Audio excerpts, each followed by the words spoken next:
Ferdy Sambo hari ini jalani pemeriksaan tes kebohongan menggunakan alat pendeteksi kebohongan atau lie detector.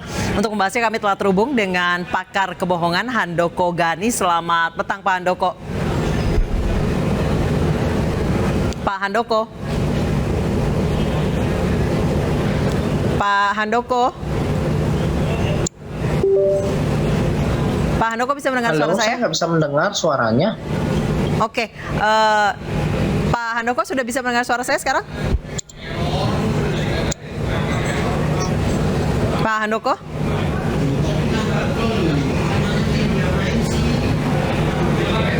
Pak Handoko? Halo, tes. Baik, pemirsa kami mohon maaf, rupanya Pak Handoko Gani, pakar pendeteksi kebohongan, masih belum bisa mendengar suara saya, dan kami masih akan membahas terkait dengan pemeriksaan lie detector Irjen Sambo, dan kami sambil berusaha untuk kembali menghubungi Bapak Handoko Gani, pakar kebohongan. Selamat petang Pak Handoko. Ya, sudah bisa. Pak Handoko, boleh dulu. Suara saya sudah terdengar? Sudah. Oh baik, oke. Pak Handoko, Irjen Sambo ini adalah polisi yang memang sudah familiar dengan lie detector atau poligraf, alat pendeteksi kebohongan. Sebenarnya seberapa efektif alat ini digunakan untuk orang yang terbiasa sebenarnya menggunakan alat tersebut? Untuk orang yang terbiasa. Nah, kalau untuk orang yang terbiasa memang alat itu menjadi tidak lagi objektif ya. Sebaiknya menggunakan alat pendamping. Akan tetapi kalau kita bicara tentang Bang Sambo, ini kan kita harus tahu antara kepolisian dengan puslapor ini sebuah dalam tanda kutip ya instansi yang tidak sama.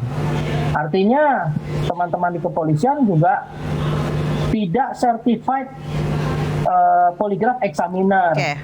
Karena mereka yang certified polygraph examiner itu betul-betul disekolahkan, ditugasi, dan sehari-harinya memang berkutat dengan poligraf.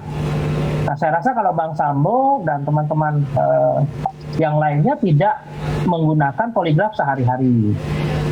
Baik, Pak Handoko, ada beberapa artikel yang kami bisa baca di internet bahwa sebenarnya alat poligraf ini bisa diakali karena memang mereka mendeteksi lebih ke perubahan fisiologis oleh orang yang ditanyakan. Seberapa efektifnya penggunaan alat pendeteksi kebohongan bagi Irjen Ferdy Sambo, Pak Handoko? Dari sejumlah artikel disebutkan bahwa poligraf ini bisa diakali, Pak, dengan sejumlah karakteristik fisiologis yang bisa kita manipulasi. Ya, kalau bicara tentang alat tentunya tidak ada yang 100% sempurna. Artinya kan pasti ada kelemahannya. Tetapi kalau semudah itu diakali enggak juga. Ya, karena perlu dipahami kalau kita berusaha untuk mengakali, ternyata yang kita akali malah hasilnya tidak sesuai dengan ekspektasi kita, gimana? Ini yang suka salah gitu ya. Dalam pengalaman saya, karena saya pakainya suara ya, banyak yang mencoba untuk memberatkan suaranya, mengganti suaranya gitu. Tapi hasilnya malah justru jadi memancing kecurigaan. Nah, jadi nggak semudah itu diganti ya. Banyak yang menggunakan cara mengalihkan fokus sampai dengan minum obat-obatan, tapi sekali lagi tidak semudah itu diganti dan hasilnya sesuai ekspektasi kita. Baik, Pak Handoko, ada yang mengatakan bahwa alat poligraf ini mendeteksi perubahan fisiologis, misalnya detak jantung atau kedutan mata dan lain sebagainya. Sebenarnya cara kerja poligraf ini seperti apa sih, Pak? Mendeteksi apa sih dalam tabel itu, dalam kurva itu, Pak? Oke, sebetulnya mendeteksi 3 hal. Satu adalah skin atau kulit ya, apakah dia lembab, berkeringat, kering, dan seterusnya. Kemudian yang kedua adalah nafas. Ketiga adalah detak jantung. Jadi yang diuji sebetulnya ada 3 seperti itu. Baik, jadi kalau misalnya sejumlah artikel yang mengatakan bahwa tes ini bisa dimanipulasi, apa yang harus dilakukan, Pak, sebenarnya? Apakah dengan menenangkan diri dan lain sebagainya? Oh, enggak seperti itu juga. Karena kita perlu memahami betul kerja dari otak. Jadi detak jantung, kemudian kulit dan juga pernafasan itu diatur oleh otak.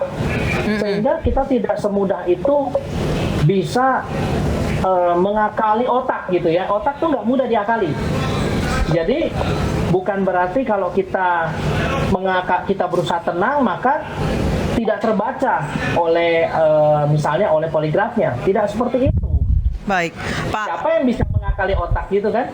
Baik, Pak Handoko, sebenarnya berapa persen sih Pak akurasi dari tes kebohongan ini untuk Bisa mendeteksi? 93, bisa 90% sampai 95%. Oke. Ya, gitu. Baik, terima kasih banyak Pak Handoko Gani, pakar pendeteksi kebohongan telah bergabung bersama kami di Newsroom.